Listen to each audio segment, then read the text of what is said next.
شہرت کی لالچ، شہرت کی تمنا، پاپولر ہونا اور مشہور ہونا، یہ مراجع اور علماء کے لیے شیطان کا سب سے بڑا ہتھیار،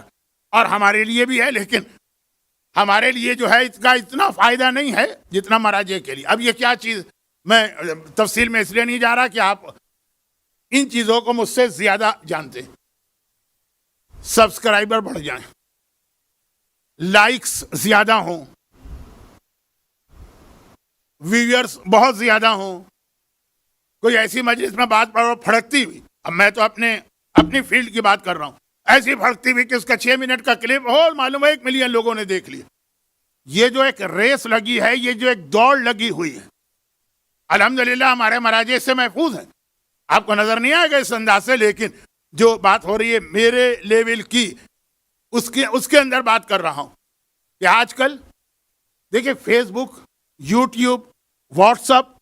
اور جتنے سوشل میڈیا کے دوسرے، ان کی دوسری خرابیاں جو ہمارے بچوں کے لیے ہیں، ہمارے جوانوں کے لیے، وہ ایک الگ چیز ہے، وہ ایک الگ موضوع ہے اور ہمارے اصل موضوع میں شامل ہے۔ لیکن میں بات کر رہا ہوں کہ خاص طور پر علماء، خطبہ اور اس انداز کے لوگوں کے لیے اگر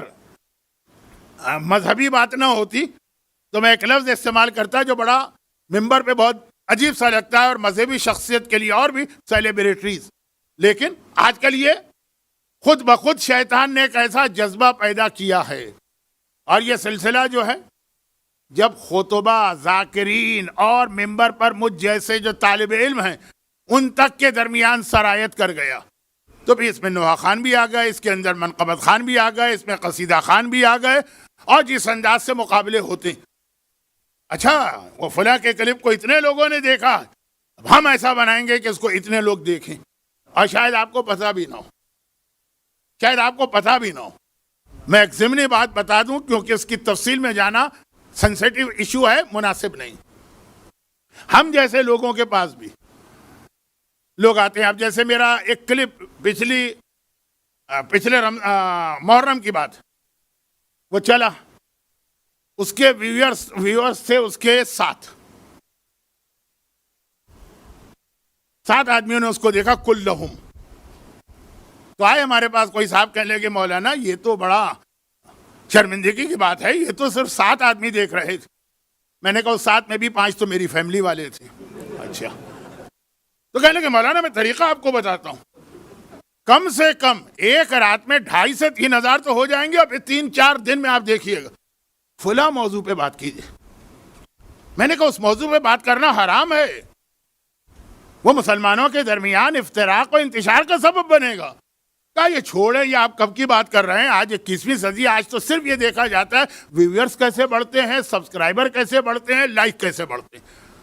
میں نے کہا جب وہ مجھ جیسے بڈھے آدمی کو جو قبر میں پاؤں لٹکائے بیٹھا نہیں ہے، قبر سے زیادہ کمر تک پہنچ چکا ہے قبر کے اندر، اب اس سے کیا اس سے تعلق کے لائک کیا ہیں اور ڈس لائک کیا ہیں اور سبسکرائبر کیا ہیں، جس کو پتہ ہی نہیں ہوتا کہ واٹس ایپ کیسے استعمال کیا جاتا ہے، جب اس کو اس طرح سے آ کے وہ صاحب بہکا رہے ہیں، تو واقعاً جو ہمارے ابھی وہ نوجوان خطیب ہیں کہ لفظ بہت برا ہے لیکن کیا کروں وقت بہت کم رہ گیا، جن کے کیریئر کا آغاز ہے، ان کو تو آ کے کس طرح سے لالچ نہ دی جاتی ہوگی، ترغیب نہیں دلائی جاتی ہوگی، خدا معلوم یہ لوگ مخلص لوگ ہیں، خدا معلوم یہ لوگ مخلص نہیں ہیں۔ لیکن بار بار جو روایتوں میں آیا، جو اس نجف کے بچے نے نجف کے مرجع سے کہا کہ میں پھسل کے گرا تو خالی میری ہڈی یا منہ ٹوٹے گا، آپ پھسل کے گرے تو پوری قوم پھسل جائے گی، پوری قوم گمراہ ہو جائے گی، یہ آج اصول ذہن میں رکھنا